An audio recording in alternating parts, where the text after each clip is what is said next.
been a long day. We got our shelter built. I ended up building a 6-foot by 9-foot shelter for these 3 American Guinea Hogs. I put it on wheels so that way I could tilt it down and move it as we move them around the pasture. Put just a scrap piece of gutter that I had. Everything we built with was reused products. From the metal, we got it free. It was going to the dump. To the old rain barrel, to the wood. The wheels came off an old push mower that I had years ago, and I took them off of it thinking I would use them one day before I took it to the dump. So everything was reused products that we built it out of. We built a 6x9.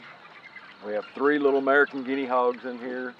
Have the automatic water, so the barrel will fill the tub up. I don't know how long that'll last. Pigs are pretty rough on stuff, so I'm gonna wait and see. I may not be able to do it that way. But they're in their new run. They seem to like it. Now we'll be moving these little pigs around the field to help with the pasture.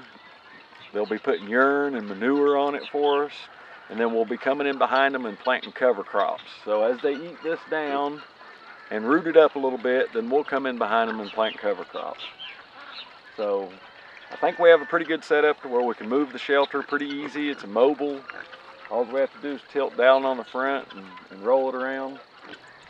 So we should be able to move them around the pasture and should help improve our soil. Plus it'll help feed the pigs. If you have any questions about this build or any comments, please leave them below. And if you like this video, you're going to like this one up here, so go ahead and click it, or click on Hippie Hill Homestead and go to our videos page. We have a ton of videos on there. We've got some great projects coming up this spring, building a greenhouse, installing new solar, installing wind. So make sure you hit the subscribe button so that way you don't miss those videos.